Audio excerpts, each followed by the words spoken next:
Alright guys, welcome to lesson 5.3, What is the whole? Our objective today is I will be able to partition the area of circle sectors into equal parts and identify the parts as a unit fraction. I will be able to create the whole given the unit fraction. So if you were to find your semicircle, and if you've got your circles out right now, you can go ahead and find the semicircle, which is about half of a full circle. Now, what if I were to tell you that, what would your whole look like if I said this was half? Go ahead and press pause. See if you can figure out what your whole would look like if that was 1/2.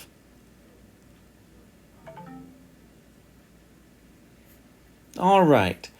If you were able to figure that out, applause to you. But to have that be the whole, you would just need two pieces because we already knew that half of that was the whole. So our fractions can be used on things that are different shapes and sizes. Let's take a look at another one. All right, here we have that piece again. Now, what if I said this piece was 1/8 of the whole? Could you do it? Go ahead and try. How would you draw that? If that was half, now it would have to be the same size, right? So they'd all have to be about a semicircle, and you would have to have a certain amount of those. Go ahead and press pause. See what you can come up with.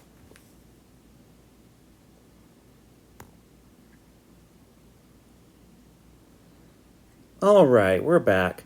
So, were you able to figure that one out? I know it's a little tricky. I mean, we're used to these being part of a circle, which can make that a little confusing. But if I were to take those, I know that, 4 of those put together would make that circle. So what would I do at that point? I could have, of course, another circle, but then it's not just one piece, is it? Well, what I would do then is I would take those other 4 pieces and I would think, I could turn that. Okay, if I turn that, that still doesn't fit.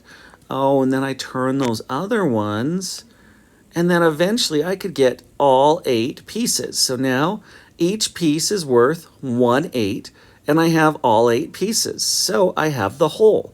So a whole could look something similar to this. Now, here we have some delicious candy bars. I can see a Hershey's milk chocolate. I can see a Snickers. A Twix, a Crackle. Oh, yeah, one of those Almond Joys. Excuse me, I just threw up in my mouth a little bit. But which one of those would you prefer? Go ahead and shout out. Which candy bar would you prefer? All right.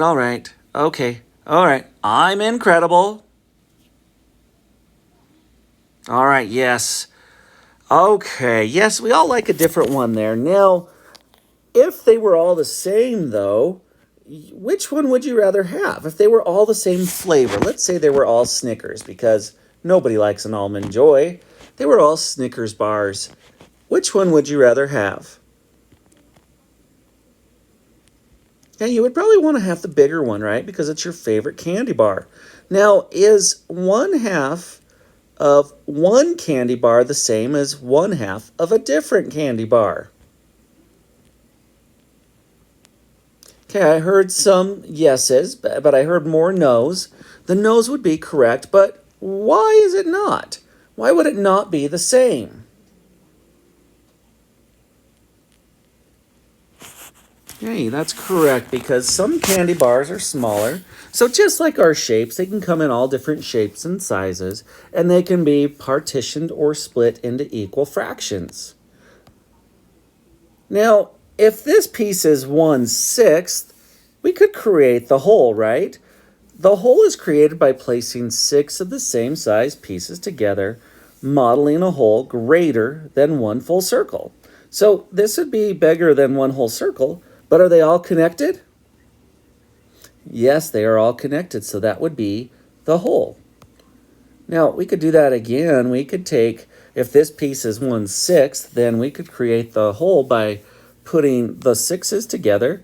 Now, there are two different shapes there. One looks almost like a semicircle, and the other one's kind of a line. Would they both be partitioned into 6? You're right, they would be, because I can count those pieces and see there's 1, 2, 3, 4, 5, 6. So yes, you could partition that into 6 equal pieces. All right, your next screen is going to show you how to do your homework. Best of luck, and we'll see you tomorrow.